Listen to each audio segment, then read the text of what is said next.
This is the first vaporizer I made. It uses a 500 watt halogen tube lamp as the heater. The design is based on the Volcano. It pumps air through the heated sample and collects it in a plastic bag.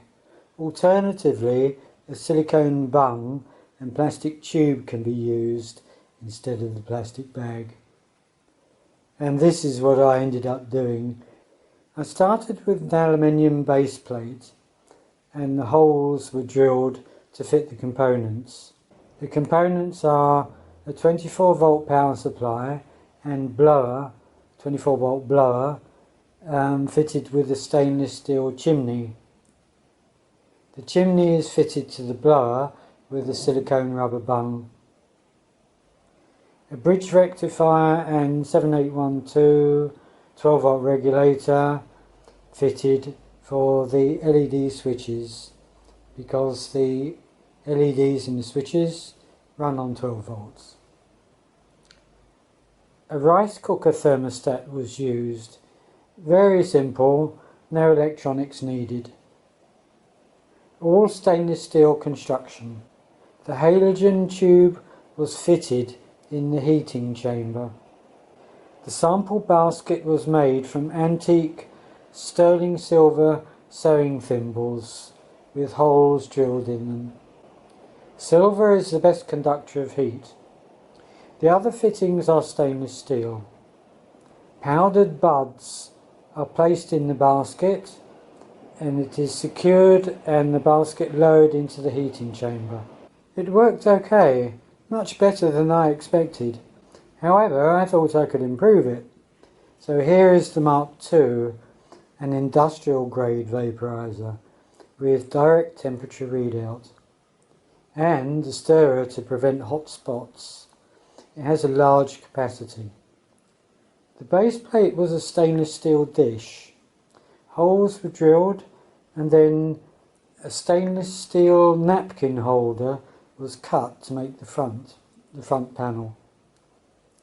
A 300 watt heating band was installed with 12 volt power supply and control electronics. A fibre optic link connects the control electronics to the power electronics, and the outer cover was cut to fit. I designed and built the circuit and the printed circuit board using surface mount technology. The design won joint first prize in Silicon Chip magazine, Australia. Here is the lid hole pattern. A gas bubbler was used but found not to be necessary in practice, and the gas bubbler was discontinued. The prototype vaporizer has been in more or less continuous use for about 5 years now, with no problems. It's very reliable and robust, and a hard-working accessory, very well worth constructing. This is my stainless steel vaporizer. Here you can see the outlet tube. This is the inlet tube with sintered bronze filter. This is a tap that adjusts the airflow. This is the stirrer motor, the flexible coupling. Ball bearings are fitted inside here. The stirrer motor unplugs.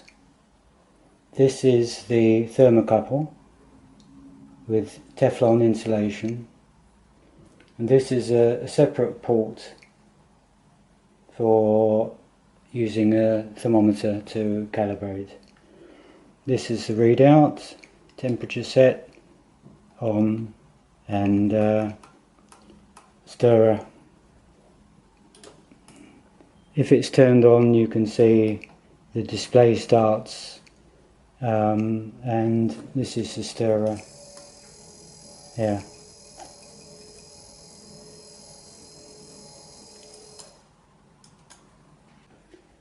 Here you can see the inside of the cover. This is the inlet tube, this is the stirrer paddle, this is the outlet, This is the thermocouple, and only the tip of the thermocouple is exposed, the rest is insulated with Teflon. And this is the additional ports for calibration. The optimum temperature is around 185 degrees centigrade. This will sublime and isomerize active ingredients. Here you can see it's just coming up to temperature. This vaporizer was constructed and designed by me with all stainless steel components.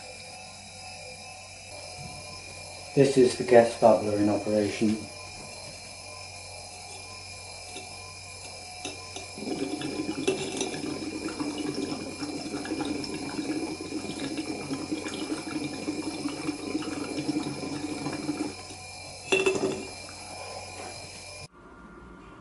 Here you can see the inside of the reaction vessel, which holds a generous amount of plant material. All this is stainless steel. As you can see from the parts collection, the lid is quite complicated. According to the graph, isomerization takes 7 minutes at 145 degrees C. I start using the vaporizer when the temperature display shows 150 and continue until it shows about 185. At 195 degrees C, the process is complete and vaping can be stopped. The taste changes then, and there is no point in continuing vaping any further. A case was needed and it had to be stainless steel. I made templates in SketchUp and stainless sheet was laser cut in Phnom Penh at this shop.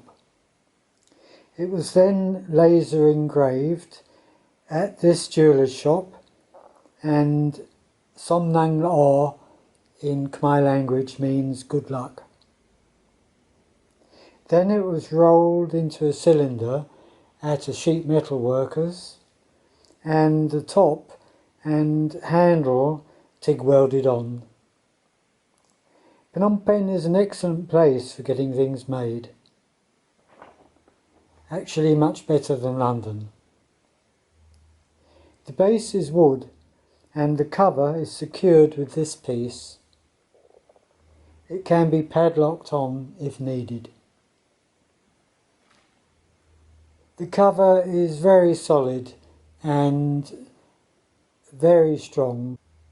It will last a lifetime.